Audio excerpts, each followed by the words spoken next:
द्रावे नमो वरते भगवते श्रीमते ओम ह्रीं क्रों पापं खंडे खंडे जय जय दर द पच पच पाचय पाचय ओम नमो रं झं झीं श्रीं हं स जव तह छां छीं छुं चे छोचं च ह्रीं रां ह्रीं रूं ह्रीं रों रं र रां ह्रीं द्रावे द्रावे नमो वरते भगवते श्रीमते थर्थ अस्माकं संत श्रोमणी आचार्य गुरुवर विद्यासागर जी महामया संगस्य श्रीमान माणिकचंद जी, सुरेश चंद जी, सुनील जी, सुधीर जी, कुमारी सुप्रति वंश, समस्त वंश परिवार, वाशी निवासी सपरिवार श्रीमान प्रकाश चंद जी, राजेश जी, आयुष जी, नलखेड़ा निवासी समस्त परिवार कुमारी सपना, सौभाग्यवती जयश्री रमेश चंद जी, चूड़ावाला परिवार, सूरत निवासी समस्त परिवार अशोक शुभम जी जैन सपरिवार चंद्रशेखर पनवेलकर सपरिवार प्रेमचंद भरत जी जैन सपरिवार अमित जी अकीज जी जैन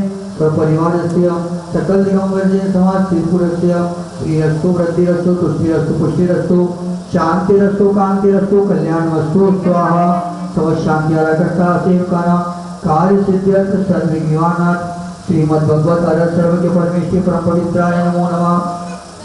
श्री शांति भक्तारक पाद भक्तुसादा सद्धर्म शिवलायु आरोग्य ऐश्वर विवृद्धिरस्तु सद्धर्म शिष्य पर शिष्य वर्ग प्रतिनस्तुना ओम श्री विश्वालय श्री वर्धमान पर्यंत चतुष्टि अनंत भगवत सर्वज्ञ परमंगल नाम लिया तव शांति आराकर्ता परिवारस्य यामुत्तच सिद्धिं सन्वन्तो यामुत्तच सिद्धिं सन्वन्तु सद्धर्म कार्येषु यामुत्तच सिद्धिं प्रत्यक्षन्तु नाम ओम नमो वरते भगवते श्रीमते श्रीमद्पाशुपतिशंकराय श्रीमद्रत्नत्रय रूपाय दिव्य तेजोमूर्ते प्रभामंडल मंडिताय द्वादश गुण सहिताय।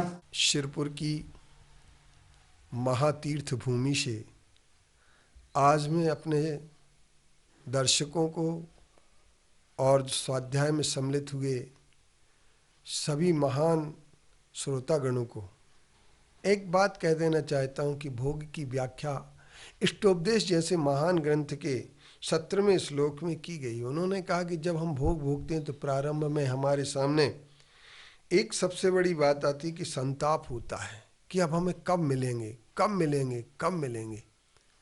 लेकिन जब मिल जाते हैं और हम उनको भोगना शुरू कर देते हैं तो भोगों से तृप्ति नहीं होती है।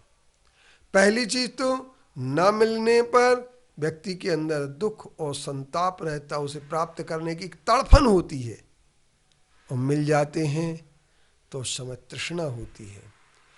और जब व्यक्ति भोगने लगता है तो उनके भोगों को त्यागना बहुत मुश्किल होता है, और जब भोगों को भोग करके त्याग नहीं पाते हैं तो ऐसी स्थिति में वो कहते हैं, आचार्य कहते हैं कि ऐसे भोगों की कामना कोई ज्ञानी जीव तो नहीं करते हैं, इन भोगों की कामना अज्ञानी जीव ही करते हैं। भोग बुरे भव रोग बढ़ावे, बैरी हैं जग जी के, बेरस होएं विपाक समय अरु सेवत लागे नी के। भोगों की भोगने की इच्छा जब प्रबल होती है और व्यक्ति भोग भोगने लगता है तो क्रूरता भी मन में आ जाती है। एक आतंकवादी की क्रूरता और भोग कामना रखने वाले भोगी की क्रूरता में कोई ज्यादा अंतर नहीं होता है।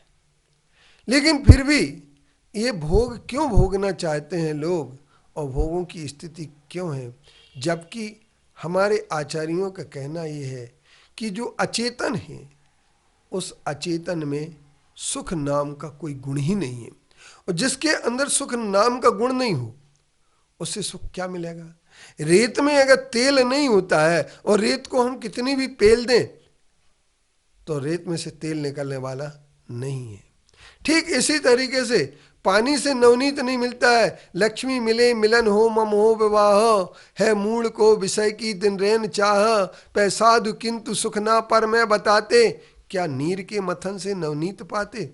पानी के मथने से कभी नवनीत प्राप्त नहीं हुआ है। ठीक इसी तरीके से भोग के भोगने से कभी सच्चे सुख की प्राप्ति नहीं हुई है। सुख मान्यता की बात होती है।